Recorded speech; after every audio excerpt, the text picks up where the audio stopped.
નમસ્કાર મિત્રો, જાગૃતિ કિચનમાં આપનું હાર્દિક સ્વાગત છે।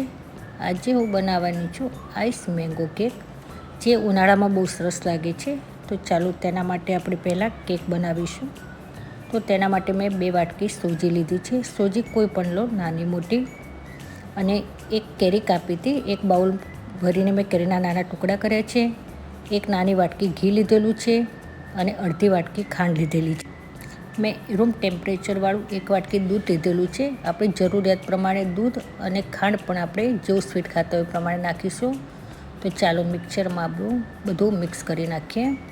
તો મેં રવો નાખ્યો 2 વાટકી, જે આપણી કેરી સમારીના નાના ટુકડા કરેલા હતા એ પણ નાખ્યા। ઘી પણ નાખ્યું, તમે ઓઇલ પણ નાખી શકો છો, કોઈ સુગંધી વગરનું હોય ને એવું।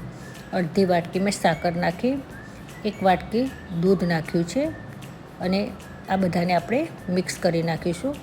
જો આ ટાઈપનું આપણે બેટર બનાવવાનું છે કે એકદમ સ્મૂથ થઈ જશે। હવે તેને એક બીજા વાટકામાં ટ્રાન્સફર કરી લઈશું। હવે મેં મેંગો એસેન્સ નાખેલું છે, જે બજારમાં પણ મળી રહે છે। હવે આપણે એને સરસ રીતે ફેટી લઈશું। જો મિત્રો, ફેટશું એટલે સરસ મજાનું એકદમ સ્મૂથ થઈ જશે। હવે આપણે જે કેક માટેનું વાસણ લીધેલું છે તેમાં એક બટર પેપર નાખીશું। તેને નીચે પણ થોડુંક ઓઇલ અને ઉપર પણ થોડુંક ઓઇલ લગાવી દઈશું। હું કુકરમાં બનાવવાની છું, તો કુકરમાં મારા ઘરમાં જે મીઠું હતું તે મેં નાખી દીધું છે। 10 મિનિટ માટે આપણે કુકરને ગરમ થવા દઈશું। હવે આ બેટર છે, જો આ રીતે થોડુંક સરસ થઈ ગયું છે। આમાં જો તમને થોડુંક જાડું લાગતું હોય તો દૂધ ઉમેરી શકો છો। હવે હું અડધી વાટકી જેવું વિનેગર ઉમેરીશ, કે એનાથી ટેસ્ટ પણ સરસ આવશે અને કેક પણ સરસ પોચી બને છે। તો આપણું બેટર બનીને તૈયાર છે।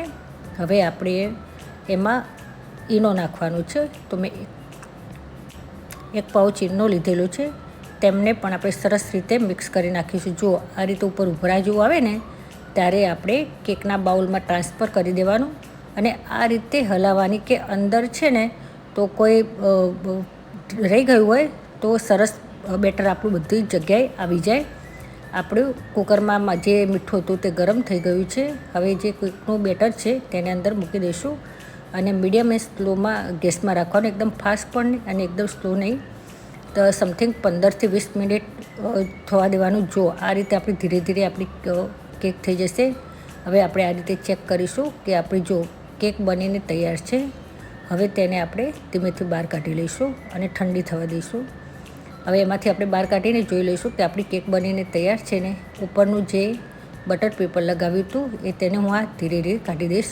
જો કેવી સ્મૂથ બની છે આપણી કેક, આ રીતે સ્પોન્જી અને સ્મૂથ બની છે।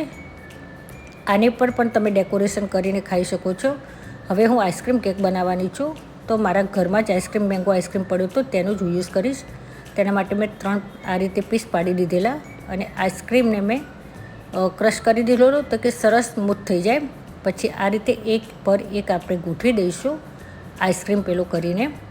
હવે આપણે ફરીથી ફ્રીજમાં મૂકવાનું છે। જે આપણું કેક બનાવવાનું વાસણ હતું ને એમ જ નીચે કોથળી પાથરવાની, પછી આઈસ્ક્રીમ વધારે પડતો નાખવાનો, પછી જે આપણે 3 પીસ બનાવેલા કેકના તેને પણ મૂકી દઈશું અને ઉપરથી આ રીતે આઈસ્ક્રીમ નાખવાનો, કે નીચે સુધી આપણા જે આઈસ્ક્રીમ છે એ જવો જોઈએ અને સરસ ખાવામાં પણ સરસ લાગશે આ ટાઈપનું આઈસ્ક્રીમ કેક। જો મેં ધીરે રહીને બધી જગ્યાએ પછાડીને પેલું કરેલું છે કે બધી જગ્યાએ આપણું આઈસ્ક્રીમ જાય। હવે ફ્રીઝરમાં ઠંડા ટેમ્પરેચરમાં રાખવાનું અને સમથિંગ 5-6 કલાક માટે। હવે આપણું આઈસ્ક્રીમ બનીને તૈયાર છે, તો આ રીતે આપણે કોથળીમાંથી બહાર કાઢી લઈશું। જો મિત્રો, કેવો સરસ દેખાય છે। હવે આપણે એની ઉપર ડેકોરેશન કરવાનું છે। તો એક મેં કેરીના નાના ટુકડા લીધેલા, એને પણ નાના પીસ કરી નાખ્યા છે। એક કેરીનું ફ્લાવર બનાવેલું છે, એ પણ જો દેખાવમાં સરસ લાગે છે। તો આપણી મેંગો કેક બનીને તૈયાર છે મિત્રો। ચાલો તો આપણે એને સર્વ કરી દઈશું અને તો આપણે કેક દેખાવમાં પણ સરસ લાગે છે। હવે તેને આપણે કાપવા માટે ગરમ પાણી લેવાનું ને ચાકુ છે ને આપણે ગરમ પાણીમાં રાખી અને ધીરે રહીને આ રીતે કાપી નાખીશું તો સરસ કેક આપણી કપાઈ જશે। જો મિત્રો, આઈસ કેક બનીને આપણી તૈયાર છે। તો વિડીયો